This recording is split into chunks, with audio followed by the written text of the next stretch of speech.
Assalamualaikum warahmatullahi wabarakatuh. Halo semuanya, kembali lagi di Comblong Punya Cerita. Kali ini bersama saya Widya, Saya Siska, saya Ermia, saya Siti Anissa, saya Wasya Suryadi, saya Wilda Taiba, dan guestar kita yang paling cantik hari ini adalah Purina. Assalamualaikum warahmatullahi wabarakatuh. Baik semua ya. Oke, kali ini kita akan membahas tentang coblong, SD coblong. Nah, ikuti aja ya podcast kali ini. Kita mulai dari bahasa dulu nih. Oke, sebelumnya apa kabar Ibu? Alhamdulillah luar biasa. Allahu Akbar. Santai Ibu, sekarang mau nanya dulu terkait yang pertama nih, apa sih Bu tujuan pembelajaran Ibu kalau dalam dalam pendidikan yang ada di Coblong ini Bu? Ini lebih spesifik ya di kelas. Jadi tujuan pembelajaran itu tentunya kan kita lihat dari materi yang kita akan berikan di situ yang jelas. Jadi berbeda-beda sesuai dengan konten atau materi yang kita akan berikan pada peserta didik. Tapi yang jelas di sini tujuan pembelajaran yang tidak boleh kita lupa harus adanya perubahan. Jadi perubahannya itu dalam berbagai domain taksonomi ya, itu meliputi kognitif, afektif, psikomotor. Siswa itu harus ada perubahan di sana, bukan hanya kognitif saja yang kita push gitu ya. Tapi apalagi sekarang sudah karakter dan karakter. Jadi di situ afektif dan psikomotor itu merupakan suatu hal yang tidak boleh dilupakan. Jadi secara holistik tujuan pembelajaran itu harus menjadi seperti itu. Kembali kalau kontennya kita kembali pada materi yang akan belajar, tentunya disesuaikan dengan capaian pembelajaran ada dari kurikulum yang sudah kita jalankan. Jadi Bu, kalau setelah kita tahu tujuan pembelajaran yang kita mau capai, terus kalau buat melihat kemampuan peserta didiknya dari tujuan tersebut itu bagaimana ya Ibu? Oh iya, memang dalam hal ini kan kita sebagai guru sebelum melaksanakan kegiatan belajar mengajar kan sebelumnya kita membuat suatu perencanaan.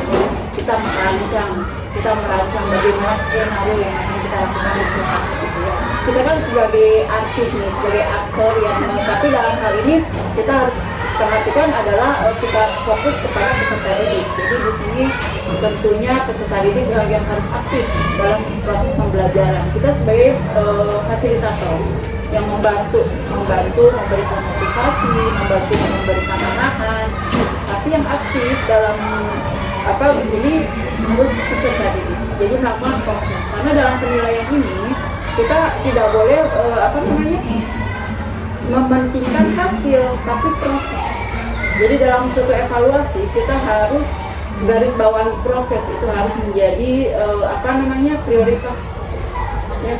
Tidak hanya berdasarkan tes tertulis misalnya anak hasil nilainya segini, tapi prosesnya kita tidak tahu gitu kan. Jadi yang penting dalam hal ini dalam mengevaluasi, dalam membuat suatu rancangan pembelajaran kan ada evaluasinya itu di akhir penilaian bagaimana cara kita menilai anak, itu juga tentunya sesuai dengan tujuan pembelajaran ini semua berkaitan.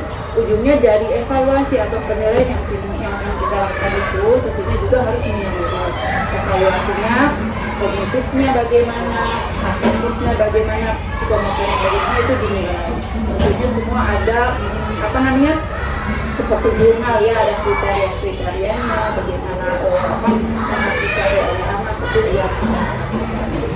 Jadi penilaian di sini evaluasinya bukan hanya secara kognitifnya saja, tapi juga afektifnya dilihat dan juga psikomotornya juga diperhatikan, kita nilai, dan bukan hanya mementingkan hasil akhir, tapi proses juga harus kita lihat. Justru di sini penilaian proses itu lebih penting daripada hasil.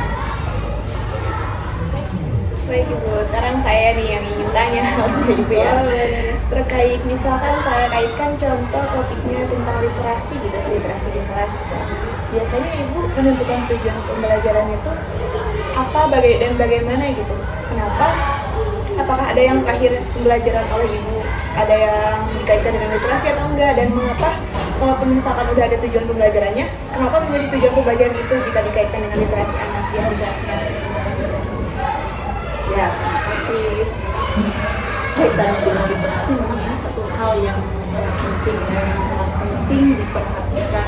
Sekarang bahkan ada linknya ya, literasi informasi, literasi informasi. Jadi dalam hal ini ya seperti yang kita ketahui kan memang kendala di kita itu di literasi, kita kurang literat ya, literat. Jadi memang ini hal yang harus terus diperhatikan gitu, secara khusus. Terutama dalam membuat rancangan, di dalam rancangan juga sebelum pembelajaran dimulai kan ada di kegiatan awal itu ada anak-anak membaca buku misalnya 15 menit gitu. Membaca buku apa saja yang dia mau, apakah buku cerita ya, buku fiktif atau non fiktif gitu ya, dia bebas untuk memilih. Makanya yang terkait literasi itu kan di kelas baiknya ada pojok baca gitu. Ada pojok baca itu di kelas. Kalau di sekolah juga kan ada koridor-koridor yang kosong di pinggir-pinggir, itu biasanya juga bagusnya dibuat pojok baca, disediakan seperti perpustakaan kecil ya, perpustakaan ini. Kemudian memang terkait dengan literasi ini bagusnya satu sekolah itu kan ya seperti kita di Coblong juga sudah berusaha, seperti di tangga-tangga ada tulisan-tulisan ya, banyak tulisan ya, itu adalah untuk meningkatkan literasi anak. Jadi dia supaya bisa membaca ada slogan, semboyan, di mana-mana yang bagus itu ada literasinya. Untuk meningkatkan literasinya itu di mana-mana banyak kita tempel atau kita buat dan menciptakan tulisan yang anak itu bisa membaca bacaan-bacaan yang positif gitu. Nah, untuk mengukur kemampuan literasi anak-anak di sini itu biasanya dipilih atau ditentukan sendiri gitu, apakah ada unjuk kerjanya atau asesmennya itu sendiri gitu.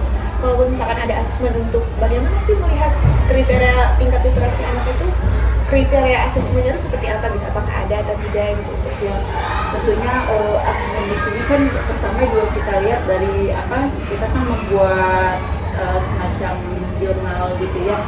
Jurnal di situ anak kita berikan pertanyaan, ya apakah menjawabnya bagaimana, ada tingkat-tingkatnya, sudah lengkapkah yang dia berikan informasinya dari pertanyaan yang dibuat, ataukah ada yang masih kurang. Dan itu juga kita bisa menangani.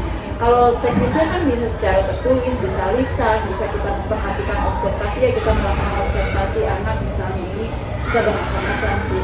Atau penilaian bisa juga kita mengadakan misalnya lomba, baik itu lomba di dalam kelas atau di sekolah, lomba yang terkait dengan literasi itu misalnya kan lomba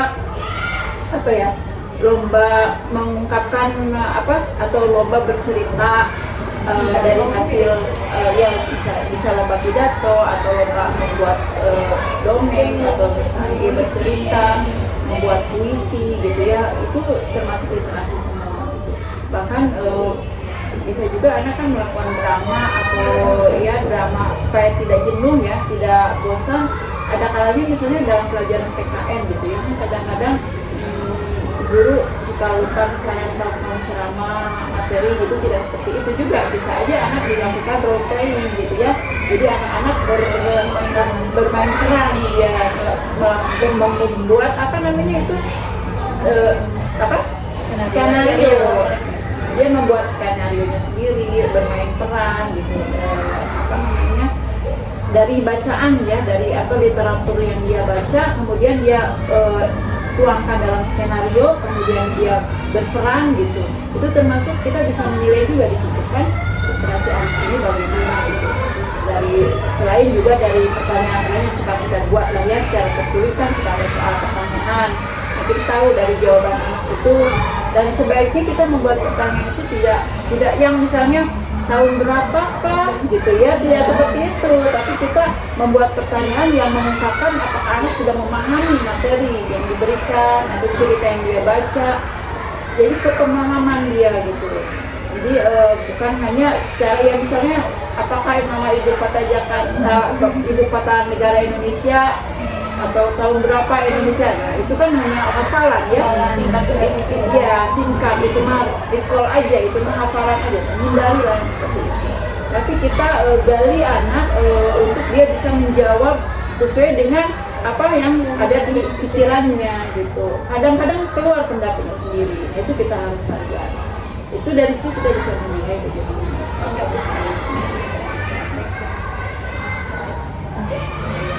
Kalau tadi lebih spesifik mungkin ibu yang ada di dalam kelas, sama saya ini mau pertanyaan yang agak lebih luas lingkupnya di lingkungan sekolah.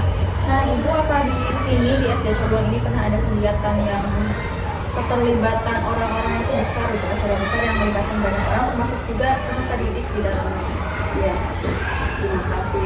Kegiatan-kegiatan itu ya misalnya apa namanya, di sini kan suka ada memperingati hari besar agama Islam misalnya ya, ataupun ini ya anak itu yang apa namanya, yang menunjukkan kemampuan itu anak ditonton atau disaksikan oleh ya teman-temannya semua gitu kan. Kita biasa juga bikin misalnya kalau ada acara besar, misalnya contohnya aja sekarang yang sedang mau deket ini kan kelas 6 misalnya mau ada acara pelepasan yang dimana itu inisiatif dari orang tua sendiri ya. Kita pihak sekolah tidak tidak merasakan adanya acara apa, hanya tugas sekolah itu mengantarkan anak sampai kelulusan, sampai tanggal 2 Juni misal tahun ini kelulusan sudah gitu.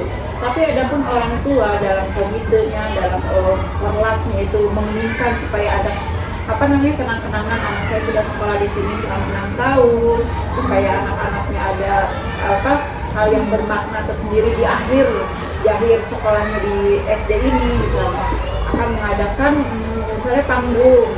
Nah itu kan pertunjukan itu anaknya sendiri yang dari kelas 4, 5, 6, dari kelas 3 pun yang mempersembahkan kebolehannya gitu ya. Misalnya ada yang membacakan puisi, ada yang main budaya seni angklung dan lain sebagainya. Itu anak tampilan dari kreasi anak gitu, kemampuan anak itu. Dan itu kan ditonton oleh banyak orang, oleh teman-temannya dari berbagai angkatan kelas, orang tua, siswa, guru-guru, dan kadang kami juga mengundang dari dinas kan gitu, pejabat-pejabat dari dinas itu. Jadi mereka supaya terbiasa, dan memang itu bagus untuk melatih anak-anak meningkatkan rasa percaya diri. Kadang-kadang kan yang menjadi kendala itu anak-anak malu-malu gitu. Kalau misalnya harus tampil ke depan malu gitu, ragu, takut salah gitu. Itu makanya di dalam kelas sudah dilatih oleh guru supaya membiasakan anak bisa berpresentasi gitu, bisa mengemukakan tidak takut salah. Yang penting dia berani sopan, berani gitu. Nanti seperti itu. Jadi ada beberapa kegiatan yang memang kegiatan besar yang biasa dilakukan. Selain juga ada perlombaan yang setiap tahun sekali dilakukan sekecamatan itu ya, seperti yang kemarin itu kan juga itu di ya 3N sekarang ya, TBI dulu 2N, FS 2N kan, sekarang S3N. Di situ juga ada literasinya kan, itu literasinya baca puisi, cipta syair dan lain sebagainya. Itu pidato, kemudian mendongeng pantomim itu ada. Jadi dari pantomim itu harus literasi juga ya, tapi dengan gerak kan, dia mengungkapkan menceritakan tentang suatu kejadian lewat gerak, gaya badannya gitu, postur gitu. Jadi ya mudah-mudahan insya Allah bisa bertemu. Nah kalau seperti itu berarti ketika kita guru ya berarti mengajak peserta didiknya, ayo terlibat di kegiatan ini, caranya supaya mereka tertarik itu gimana sih kira-kira ibu? Kadang kan ada yang masih malu-malu walaupun udah diajak, padahal dia punya potensi misalnya seperti itu. Tapi kita melihatnya dia punya potensi dan tapi anaknya masih malu-malu, dan kira-kira cara mengajaknya itu ya, nah itulah memang kita sebagai guru dituntut untuk tidak menjudge yang negatif kepada anak. Misalnya kamu tidak pintar, kamu bodoh. Jadi anaknya nggak akan maju, nggak akan berani, diam aja. Makanya di sini diawali sebelum tingkat yang lebih besar di sekolah atau dengan sekolah di luar ya, di dalam kelas dulu. Ini di dalam kelas memang guru kita harus itu tadi selalu memberikan reward ataupun motivasi. Nah itu pentingnya di situ. Dengan kita walaupun sekecil apapun anak melakukan suatu kreasinya, kita harus berikan reward, apresiasi atau reward tidak perlu harus berupa benda atau apa, tapi dengan ucapan saja mereka itu sangat berarti, apalagi bagi anak SD gitu kan. Jadi tidak harus harus ngeluarin hadiah gurunya harus buat kado banyak, misal tidak, kalau ada nggak apa-apa sekali-kali gitu ya, sekali waktu tak apa gitu. Tapi kalau misalnya sedangkan reward atau motivasi itu kan harus kita berikan setiap saat, setiap proses pembelajaran diadakan, di mana anak menampilkan sesuatu yang bagus, yang baik, hebat gitu kan. Wow, itu salah satu cara untuk meningkatkan kepercayaan diri, sehingga yang tadinya takut-takut, malu-malu jadi berani gitu. Tapi kalau dari awal sudah misalnya ini dia jazz atau gimana gitu kan, wah agak sulit. Selain itu juga kita sebagai wali kelas tentunya bisa kolaborasi dengan orang tua. Di rumah orang tua juga harus melakukan harus menghargai anak, misalnya harus mengadakan diskusi kecil, diajaklah anak untuk berdiskusi kecil supaya dia juga berani mengumumkan pendapatnya. Jadi kita harus kerjasama juga dengan orang tua. Jangan kita di sekolah aja sementara di rumahnya tidak dihargai sama orang tua. Jadi anak bingung kadang-kadang, jadi kita kurang full gitu lah itu hasilnya gitu kalau misalnya seperti itu. Tapi kalau dengan kita di sekolah, yuk ajak kerja sama orang tua juga di rumah, apalagi kalau misalnya ada anak-anak yang kita lihat ada yang bermasalah nih, ada yang harus kita perbaiki atau gimana, itu nanti kita harus reflektif sama orang tua apa kita selesaikan masalah karena meningkatkan kepercayaan diri pada aku sangat penting sekali. Walaupun anak itu cerdas secara IQ ya intelektual, tapi kalau tidak ada kepercayaan diri, dia tidak berani tampil, orang tidak akan tahu dia punya kemampuan atau punya ide yang bagus gitu kan. Jadi kesuksesan orang kadang-kadang kalau zaman dulu kan misalnya orang yang bisa mengerjakan matematika, fisika itu pintar dan tidak salah, tapi juga harus ada kemampuan sosialisasi, ya kan? Yang sukses di masyarakat itu kan orang yang bisa bersosialisasi dengan orang lain. Tidak perlu dia terlalu cerdas secara eksak misalnya, tapi dia bisa berkomunikasi, bisa beradaptasi, bisa jadi pengusaha sukses. Nah itulah. Jadi kunci untuk meningkatkan kepercayaan anak itu sangat penting. Tugas kita sebagai guru di kelas ya insya Allah ya, kita mensupport anak, kasih reward dan lain sebagainya, itu hal yang positif untuk membangkitkan semangat dalam meningkatkan rasa percaya diri. Berarti harus imbang ya antara yang eksak kemudian kemampuan sosial anaknya juga. Ya, betul. Tentang mancing anaknya juga dari dulu harus bisa, dari orang tuanya juga harus ada kerjasama. Betul. Oke, lanjut. Next sekarang M-nya. Oke, semoga orang yang lain juga berpendapat. Ini ibu guru semua loh. Ini ibu guru hebat semua. Bu Rina juga nanti banyak belajar dari ibu guru milenial. Ini dapat umurnya aja. Ya Ibu, jadi tadi kan sudah dibahas oleh Mbak Anissa terkait apa sih yang membuat menarik. Nah kira-kira Ibu gimana sih untuk mengeksplor anak-anak terkait ide-ide menarik mereka agar mereka tuh bisa mencakup semua ide-idenya itu terkait literasi tadi. Oh iya, bagaimana cara mengeksplor supaya anak-anak itu kreativitasnya meningkat gitu ya. Ada tiap sekolah juga ada rapor sekolah ya, ada di situ yang kreativitasnya perlu ditingkatkan, di mana itu memang ada, betul sekali. Jadi memang kembali ke tugas guru kita ya, bagaimana nih cara meningkatkan. Nah anak itu akan muncul kreativitasnya lebih meningkat lagi dengan dia mempunyai wawasan ya. Makanya dalam hal ini memang budaya membaca itu juga sangat penting. Budaya membaca sangat penting untuk meningkatkan kreativitas peserta didik ya.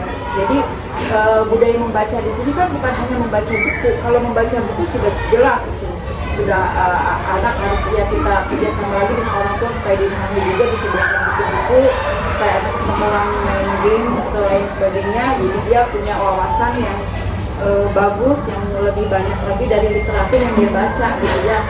selain membaca buku, dia juga namanya membaca Iqra itu membaca keadaan juga, membaca keadaan, membaca situasi yang ada yang dekat dengan dia. Misalnya ini banyak botol bekas, nah itu dia harus membaca botol bekas bisa dibikin apa ya gitu ya. Sementara saya butuh ini, saya butuh apa namanya meja nih, gimana supaya tidak beli, oh ini ada botol bekas yang dibuang sama orang, yang apa botol-botol besar itu bisa disusun jadi sebuah meja, disatukan gitu kan. Nah, itu jadi budaya membaca di sini kita tekankan karena bahwa bukan hanya membaca buku tapi juga membaca keadaan, potensi-potensi apa yang ada di alam yang bisa dia jadikan ide untuk sesuatu yang bermanfaat gitu ya. Kalau kreativitas kan lebih ke sana, lebih ke apa namanya, memanfaatkan sesuatu hal supaya lebih bermanfaat, bukan hanya dari barang baru tapi juga dari barang bekas yang bisa dia sulap jadi sesuatu yang berguna. Jadi eksplornya baik dari literatur maupun dengan informasi kita dan budaya. Ya betul, jadi dari harus di apa namanya disentuh kepekaannya terhadap kondisi lingkungan. Misalnya lagi apa dulu kan pernah kalau misalnya banyak sampah apa plastik berarti harus dipisahkan atau gimana. Nah itu kan ini dinas supaya didaur ulang atau dibuat itu sesuatu yang bermanfaat. Banyak cara. Jadi membaca atau dalam di ajaran agama kita namanya Iqra itu betul sekali dan sangat apa namanya bagus sekali gitu ya. Iqra di sana kan bukan hanya Iqra membaca tulisan saja tapi membaca keadaan dan sebagainya. Kan sudah mengeksplor ide-ide tersebut. Nah biasanya program yang misalkan untuk menunjukkan aksi dari peserta didik itu biasanya ditunjukkan dalam seperti apa itu? Dalam momen apa misalnya seperti itu. Kalau kemarin kan kita ada P5 ya. P5 itu juga diiringi dengan expo. Jadi nanti di akhirnya setiap satu semester sekali itu ada expo ditampilkan untuk anak itu ditampilkan, lalu nanti anak keluar bisa menceritakan. Kalau misalnya ditanya oleh pengunjung dibuatnya dari apa atau apa harus bisa menjelaskan itu. Jadi ada apa namanya momen expo itu yang bisa menayangkan hasil karya anak, hasil karya kreasi anak. Walaupun sekarang P5 dihapus, tapi kan ada P7 juga diganti sama P7 ya. Tapi P7 itu ya kurang lebih intinya kita ya itu tadi hasil karya anak memang harus ditampilkan ya, ada pagelaran dan semacam itu ya, karya atau misalnya gelar karya misalnya kan anak-anak membuat misalnya baju dari plastik atau baju dari apa kertas misalnya, tampilkan saja di kolaborasi dengan acara peringatan hari apa gitu kan. Jadi kita juga pernah mengadakan dulu fashion show. Jadi fashion show-nya jadi anak-anak boleh berkreasi ya, membuat misalnya baju dari kertas atau dari daun. Jadi gayanya dengan gaya seperti model yang berjalan di di catwalk itu diajarinnya sama ibu gurunya dulu. Terus seperti itulah, ada penilaiannya gitu, paling bagus siapa gitu. Jadi sangat terwadahi ya Bu untuk menunjuk bakatnya peserta didik ide-ide yang sudah dieksplorasi. Ya diwadahi dan harus diwadahi supaya anak-anak lebih semangat. Jadi ada motivasi kan, yang mau ditampilkan gitu, dan kemudian insya Allah kedepannya bisa lebih baik lagi gitu, bisa lebih dilaksanakan. Question bisa dilanjutkan tapi dilanjut ya Ibu Rangga, ada kan jadi juga selain kegiatan di luar pembelajaran, dalam pembelajarannya Ibu sebagai guru gitu, bagaimana caranya agar peserta didik itu dibimbing dalam penilaian dirinya, evaluasi dirinya atau penyesuaiannya gitu. Karena kan pasti peserta didik juga itu masukan gitu sehingga bisa menjadi lebih baik. Ya itulah refleksi ya. Jadi kalau yang diajar atau yang kita hadapi yang sudah dewasa itu sedikit itu ya sedikit agak mudah ya, karena dengan ini sudah bisa berenang gitu ya. Tapi untuk anak yang di SD ini, apalagi di kelas bawah misalnya ya, refleksinya seperti apa, ya itulah perlunya kita sebagai guru itu menjadi tauladan. Jadi seorang guru harus bisa menjadi teladan gitu ya, contoh gitu ya bagi peserta didik. Jadi sebelum kita harus begini kita dulu. Jadi anak harus melihat secara real, terutama di SD kan, secara real, secara nyata gitu. Kalau yang anak-anak sudah besar kan SMA atau yang lebih tingginya lagi itu kan abstrak, sudah abstrak. Tapi kalau di SD masih harus konkret. Jadi konkretnya bagaimana? Ya gurunya dulu memang harus di sini kita harus menjadi teladan dalam sikap gitu ya, dan di kelas 1 terutama misalnya itu memperhatikan dulu dari bawah sampai atas, dan termasuk juga sikap-sikapnya. Karena Bu Rina juga pernah dapat cerita dari teman yang mengajar di kelas 1 gitu, ketika ketika misalnya ada dandanan atau apa ini ditanyakan sama peserta didik, nggak nyangka gitu sama memperhatikan lipstick segala gitu kan. Jadi itulah anak-anak, jadi kadang-kadang kita jadi model. Jadi memang betul guru itu jadi model gitu dilihat dari atas sampai bawah tuh. Makanya sebelum mengajar memang kita harus beneran ya gitu ya apa gitu. Karena apalagi kelas bawah gitu sangat ini sekali, sangat perhatikan sekali. Jadi memang tadi kembali ke refleksi itu memang kitanya dulu dari gurunya yang harus memberikan, karena mereka melihatnya secara harus konkret, tidak kata-kata aja, tapi konkret nanti akan diikuti oleh siswanya. Selain juga kita tentunya kembali ke kerjasama kolaborasi dengan orang tua anak-anak itu, karena bukan hanya di sekolah saja, di rumah juga harus anak-anak memiliki sikap yang baik. Jadi penilaian diri itu kan dia harus bisa mengevaluasi dirinya sendiri sudah baik atau belum, itu ya kerjasama dia dengan guru saling.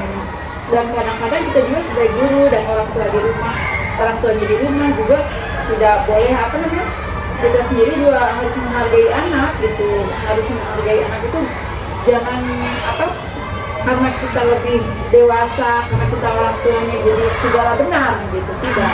Tapi kita boleh juga meminta masukan dari anak-anak sambil kita mengecek gitu bagaimana pemahaman anak kita gitu, seperti itu. Jadi memang lebih ke konkret dan lebih ke kitanya yang harus menjadi suri teladan dulu.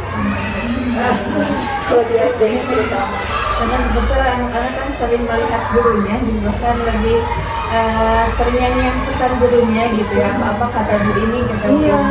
Nah itu sebagai guru kelas 6 gitu ya Bu, kan anak-anaknya justru yang sudah lagi beranjak remaja gitu Ibu. Biasanya Ibu pesan-pesan seperti apa yang Ibu sampaikan gitu ya untuk sebagai motivasi untuk mereka, apalagi kan untuk meneruskan pendidikan juga menyongsong masa depannya biasanya seperti apa? Iya betul sekali.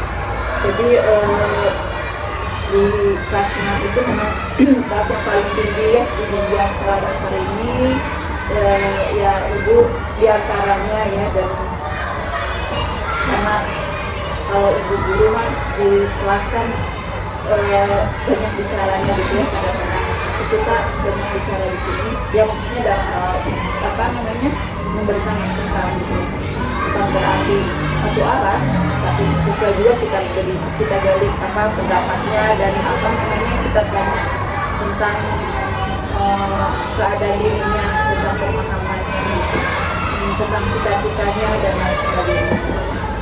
Dalam hal ini terutama di ujung karena mau ke satuan pendidikan yang lebih tinggi, ke jenjang yang lebih tinggi lagi, ya berkesan yang pertama tentunya dalam hal ini tidak lepas dari 6 pilar dimensi ketiga gitu ya. Jadi kuncinya pertama benteng iman, jadi mengingatkan kembali kepada anak supaya tidak memandang sholat gitu ya, tidak memandang sholat, karena sholat itu sebagai bagian agama gitu ya. Jadi walaupun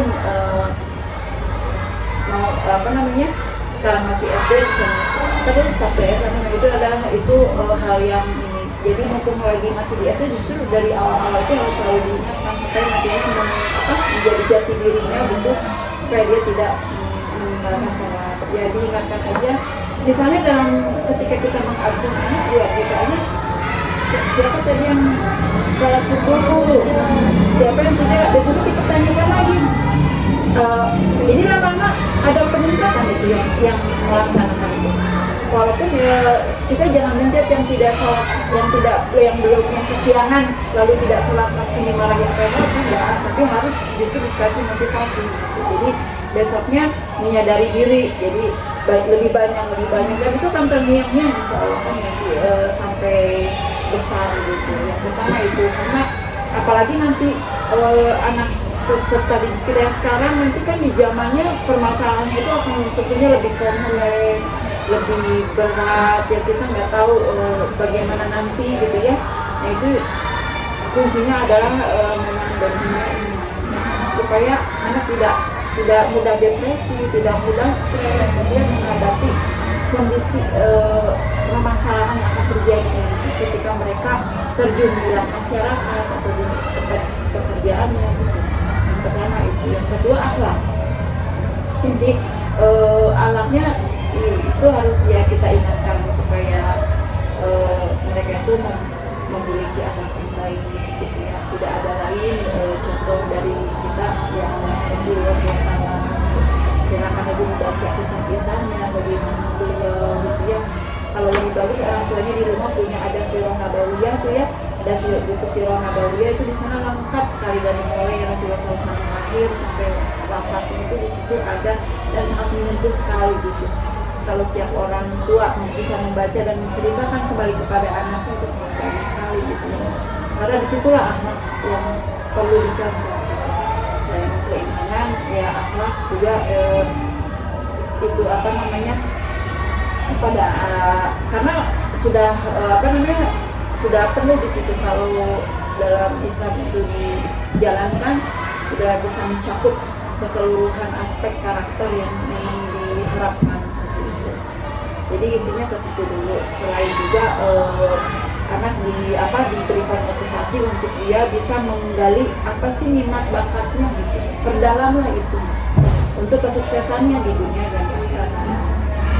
Karena tiap anak kan memiliki bakat dan minatnya masing-masing berbeda-beda. Kembali kita bisa kolaborasi berbincang dengan orang tuanya di rumah supaya bisa mengenali ini anaknya ke mana, karena tiap anak berbeda-beda, tidak bisa disamakan gitu dan harus sesuai dengan keinginannya, minatnya. Kalau misalnya menuruti minat atau keinginan orang tua, khawatirnya tidak akan berjalan dengan baik nanti gitu di perjalanan dalam mencapai cita-cita ini ya, dalam mencapai cita-cita ataupun dalam menjalani kehidupan karirnya nanti gitu ketika besar supaya bisa saya mencapai itu kolaborasi dia dengan orang tua. Jadi itu mungkin kurang lebihnya di antaranya aja itu kan masih banyak ya untuk dalam menghadapi dunia ini dan kehidupan ini gitu. Seperti yang tadi Ibu sampaikan, fondasi iman dan akhlak itu yang paling utama. Bagaimana itu bisa menjadi bekal yang sangat penting untuk anak-anak menghadapi kehidupannya nanti selanjutnya. Jadi mudah-mudahan nanti pesan-pesan dari Ibu selalu mereka ingat, bisa nanti aplikasikan gitu. Karena pasti sebagai ibu rumah ingin anaknya yang terbaik. Lalu dari banyak sekali gitu ya kemampuan anak-anak, minat bakatnya, bahkan gaya belajar pun berbeda-beda. Dari Ibu sendiri, bagaimana cara mengakomodasi hal itu dalam pembelajaran? Mungkin kadang dalam pembelajarannya tidak sesuai dengan rencana yang kita buat. Bagaimana Ibu cara mengatasi? Ya, terima kasih. Memang kan kita sebelumnya di awal-awal bertemu dengan anak-anak, di awal kita akan memulai kegiatan KBM bersama anak-anak, tentunya kita harus juga mempunyai wawasan tentang anak ini gitu ya. Makanya kalau misalnya di kelas 6 bisa tanya juga di kelas 5-nya atau di kelas 4 bisa bertanya ya tentang kita cari informasi, bisa juga ke orang tuanya. Namanya kan asesmen diagnostik juga kita harus lakukannya, bagaimana tentang anak, karena ya itu tadi kita harus bisa memfasilitasi anak dengan diferensiasi, dengan diferensiasi. Makanya sekarang pemerintah membatasi jumlah rombel 28. Kalau dulu kan banyak, sempat mengajar 40 lebih, mengajar satu kelas yang 40 lebih. Itu tidak sesuai dengan diferensiasi. Maksudnya agak berat dengan satu orang guru. Ya, itu agak berat. Jadi makanya sekarang alhamdulillah dengan adanya diferensiasi tadi, tapi juga dengan dibarengi dengan adanya kebijakan 28 siswa misalnya per kelas, itu Kagero bahasa Jerman. Bahasa Jermannya Kagero sama guru satu orang gitu kan. Jadi matching sekarang itu. Jadi kita lihat dengan adanya diagnostik tadi, kemudian juga kita gali anak, kita kan selalu ketemu anak bisa secara lisan, selain ke orang tua juga ke anak, yaitu memang kita harus bisa membedakan, memfasilitasi baik dalam proses maupun di akhir gitu. Dalam proses maksudnya ketika anak-anak belajar berproses, kita fasilitasi ini butuhnya apa, ini butuhnya apa, berbeda sesuaikan dengan gaya. Mungkin kalau yang kinestetiknya perlu di lapangan, itu apa di lapangan aja gitu ya, misalnya seperti itu. Kemudian dalam hasilnya pun, hasilnya kita memang tujuannya sama, semua itu tujuannya sama untuk mencapai CP yang sama. Tapi di akhir dalam bentuk yang berbeda tidak masalah, karena disesuaikan dengan gaya belajarnya masing-masing, gitu, kemampuannya masing-masing. Ada kalanya suka dengan verbal, dia bisa bercerita, ya dia suruh bercerita ke depan. Seperti itu tesnya misalnya, evaluasinya misalnya. Di akhirnya kita akan mengevaluasi bisa anak dengan menceritakan di depan. Atau yang hobi menggambar, dia bisa dengan gambarnya, gambar bercerita gitu. Yang kinestetik beda lagi gitu. Atau misalnya anak yang ini jadi sesuaikan. Jadi bukan berarti kita harus samakan semua tertulis, semuanya misalnya menggambar, semuanya misalnya berlari-lari, semuanya misalnya gitu. Tidak, tapi bisa dengan hasil yang berbeda untuk mencapai satu CP yang sama. Itu kita kembali ke diferensiasi tadi. Jadi jangan sampai kita sebagai guru istilahnya nggak boleh ini harus ini, jadi kaku gitu ya, kaku gitu. Kita harus melihat kepentingan anak gitu, peserta didik. Apalagi kan pembelajaran kita berikan itu kan harus meaningful, ya, meaning learning ya. Jadi harus bermakna, gitu. Harus bermakna bagi peserta didik. Jadi kita kembalikan kebermaknaan itu disesuaikan dengan minat bakat, juga gaya belajar peserta didik yang berbeda-beda. Seperti itu. Terima kasih Bu Jamal, sangat berarti bagi kami sebagai calon guru yang mudah-mudahan kami juga bisa menerapkan pembelajaran bermakna sehingga peserta didik juga senang belajar sama kita.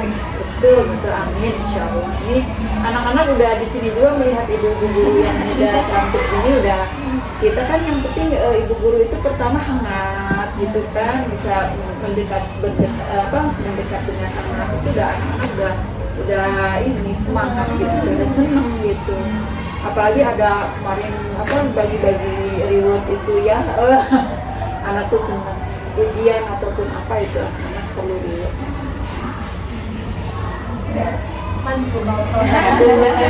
Kebagian juga ini nanya.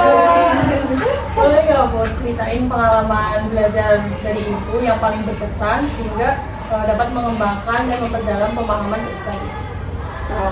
Yang paling berkesan ya, berkesan semua. Boleh pilih salah satu aja. Berkesan semua itu ya bukan apa kita sebagai seorang guru memang kita kan harus dari hati ya, kita mengajar harus lillahi ta'ala dari hati, sehingga setiap momen yang kita lalui bersama peserta didik itu adalah hal-hal yang sangat berharga, hal-hal yang sangat bermakna, hal-hal yang sangat berarti sekali gitu. Jadi anak-anak juga bisa belajar dengan happy, senang hatinya gitu. Kita juga senang bisa memberikan sesuatu kepada anak-anak seperti itu. Jadi sebentar ibu bingung momennya yang mana ya? Karena hampir semua apa namanya bersama anak-anak itu momen-momen yang sangat berharga bagi kita sebagai seorang guru gitu.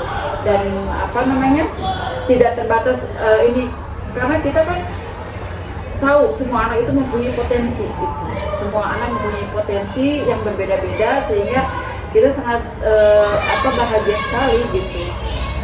Kalau ditanya momennya, aduh banyak sekali jadi milihnya mana ya. Momennya sampai pernah Bu Rina nggak tahu dibawain apa namanya seperti apa kayak ratu-ratuan itu kita ngelilin mahkota. Ibu duduk dikasih mahkota seperti itu ya. Ini ada apa? Ini kan ibu katanya hari ibu waktu lahir. Oh ya Allah. Seperti ya. Jadi kitanya mah lupa kan malu nggak suka di ini ya tapi anak-anak nyari info gitu, nyari informasi sendiri gitu. Tak tahu dari mana gitu. Tahu-tahu betul aja gitu ya harinya itu sampai bawa itu dan lain sebagainya gitu apa namanya membuat haru juga gitu sama puisinya dan lain-lain sebagainya. Jadi mereka mengeluarkan apa kemampuannya juga ya bisa membuat puisi membacakannya gitu seperti itu. Jadi sangat terharu gitu ya kita terharu di apa namanya yang merasa tersanjung ya kita yang harus memang melayani mereka tapi mereka juga insya Allah seperti itulah kita harus tulusnya dan kita juga tidak salah kalau kita selalu minta doa kepada anak-anak di akhir pembelajaran gitu minta doa supaya karena anak-anak itu tulus dan mereka tuh masih ya bersih ya gitu jadi kita akan jadi banyak doa gitu kita insya Allah itu kemarin titipan ada apa dari Ibu Kongres juga yang mengingatkan supaya kita di akhir pembelajaran apa kita berdoa bersama gitu berdoa bersama Jadi kalau jadi guru tuh harus ini ya, mengajarin dari hati. Jadi ya, betul. Anak-anak tuh bisa mengembangkan potensi mereka, jadi semangat belajar gitu. Betul, tidak ada rasa kita kesal, anak kok nggak bisa, terus kita marah-marah kesel gitu kan. Perkalian kok nggak hafal aja gitu kan. Ya nggak apa-apa lah, memang bertahap aja gitu, dijalani aja kita. Ini kan bagaimana caranya, justru kita bagaimana caranya supaya itu adalah permasalahan harus kita cari solusinya. Gitu ya. Jadi bukan permasalahan bukan ada pada anak, justru kita yang ditantang gitu. Bagaimana karena tidak ada anak yang salah gitu. Kita gurunya yang mungkin teknik ataupun apa namanya cara kita strateginya metodenya kita kurang tepat gitu. Ayo anak kelas 1 diajarinya yang ini apa tapi kan harus konkret gitu misalnya gitu. Jadi kita yang harus banyak belajar gitu. Kadang kita juga bisa belajar dari anak-anak seperti itu. Lanjut lagi nih. Masih ada. Gimana Bu kalau misalnya di pembelajaran ada kesalahpahaman atau miskonsepsi dari anak mungkin ataupun dari guru mungkin kan guru juga punya kesalahan gitu ya dulu. Nah kalau ada miskonsepsi salah paham itu bagaimana cara ibu meluruskannya? Yaitu jangan sampai ada miskonsepsi gitu ya. Jadi itu hal yang sangat penting untuk diperhatikan. Jangan sampai ada miskonsepsi. Jadi kita harus jelas sejelas-jelasnya. Harus sampai anak itu bisa memahami suatu hal seperti yang kita harapkan gitu. Jangan sampai karena berbahaya gitu ya kalau misalnya ada salah paham atau apa, ya kita bisa selesaikan dengan cara baik-baik. Masalahnya apa ya kalau misalnya karena tiap anak kan berbeda. Ada yang 1 kali sudah paham, ada yang perlu 2 kali, ada yang perlu 3 kali. Nah jadi ibu guru harus harus bisa mengikuti gitu, mengikuti perkembangan anak gitu. Karena tiap anak nggak sama. ada yang dia pahamnya tuh kalau kita udah 5 kali ngajarin atau gimana gitu ya dijalani saja. Atau kita bisa juga kan cari ide misalnya belajar sama teman seini gitu, sama teman sebaya gitu kan, sama teman sebayanya di ini itu kan juga akan lebih merekatkan mereka gitu, supaya ada apa namanya tolong menolong, kerjasama, gotong royong di sana. Jadi bukan hanya kita aja, tapi kita bisa melibatkan gitu temannya atau orang tua atau dari luar juga nggak apa-apa. Yang jelas adanya kesalahpahaman atau miskonsepsi itu harus dihindari dan harus segera diselesaikan. Kalau tidak segera diselesaikan nanti akan berkelanjutan ke hal yang lebih besar lagi. Padahal dari awalnya masalahnya kecil, jadi malah besar gitu. Jadi kita pangkas, kita selesaikan dari awal.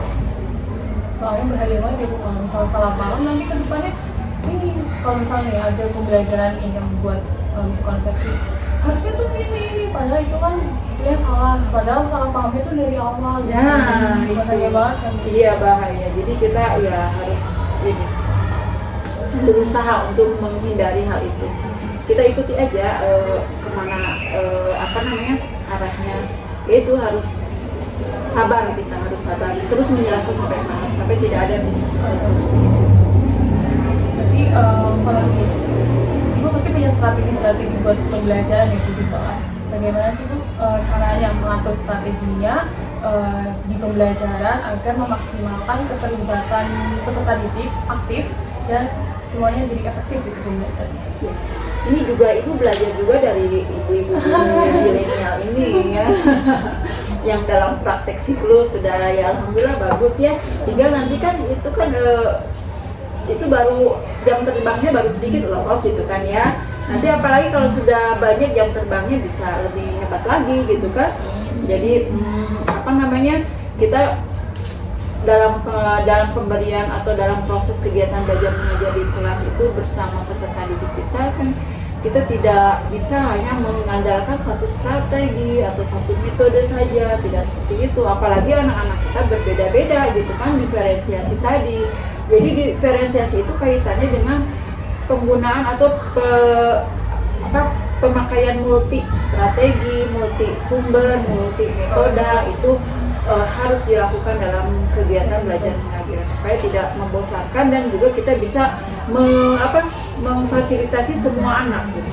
Semua anak dengan gaya belajar yang berbeda-beda bisa terfasilitasi dengan penggunaan yang multi strategi, multi metode, multi media seperti itu. Jadi strategi-strateginya ya kita sesuaikan dengan apa yang tujuan apa yang mau kita capai gitu. Kemudian konten apa yang sedang kita bahas gitu. Kita di situ tentunya tidak hanya mengandalkan satu strategi atau satu metode saja. Berbagai bahkan sumber pun kan bisa kita undang dari misalnya orang tua atau ahli dari luar gitu kita datangkan, itu lebih bagus seperti itu. Jadi dan anak sendiri bukan hanya berfokus pada kita yang berposisi sebagai narasumber, tidak, tapi kita tempatkan anak-anak juga sebagai narasumber kita gitu. Narasumber kita sehingga mereka merasa dihargai karena mereka juga punya pengalaman, karena semua materi harus kita kaitkan dengan kehidupan keseharian mereka gitu. Baru belajarnya bermakna ya. Nah kesana larinya supaya bermakna kita kaitkan dengan kehidupan mereka sehari-hari. Jadi seperti itu ya. Tentunya tidak melupakan ini ya, kebutuhan peserta didiknya ya, dari strategi pembelajaran. Ya itulah untuk menutupi semua kebutuhan peserta didik. Kan peserta didik berbeda-beda nih, diferensiasi tadi, berbeda-beda gaya belajarnya, berbeda-beda segalanya, itu cara belajarnya dan lain sebagainya. Nah itulah akan tertutupi dengan kita penggunaan multi itu tadi, tidak mengandalkan hanya satu strategi atau metode, tapi kita pakai multi metode, media dan sumber.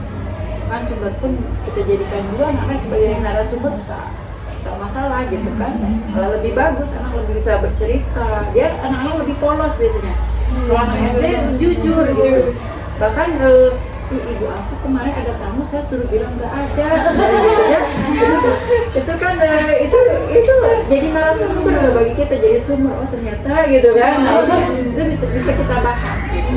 jadi problem based Learning. ya problem based learning gitu kan, dari permasalahan itu keseharian anak seperti itu. Banyak banget informasinya ya, akhirnya teman-teman. Kalau banyak sekali kekurangannya juga ya, nanti sambil ini aja karena waktu mungkin ya. Yang mau nanya lagi ya, Atau mungkin mau menambahkan. mau menambahkan boleh Silakan. Kalau Murina masih banyak kekurangan, silakan. Bukan Murina saja kan, sumbernya ini loh yang milenial gitu. Dan yang belajar dari ibu tadi tentang strategi pembelajaran, terus dari anak-anak, khususnya di SD Coblong ya, bukan hanya mulai dari Coblong. Nah, kita insya Allah bisa belajar dari ibu. Amin, insya Allah. Informasi-informasi yang kita dapat bisa kita pakai ke depannya sebagai referensi. Nah, kita sudah di penghujung acara. Semua pertanyaan-pertanyaan dari Wilda tadi, Teh Wasi, terus Caca, Enia, Siska, dan saya sudah disampaikan, sudah kita tanyakan kepada Wilda. Nah, kita akhiri podcast kali ini. Semoga bermanfaat. Sampai jumpa di podcast selanjutnya di Coblong Punya Cerita. Sampai jumpa.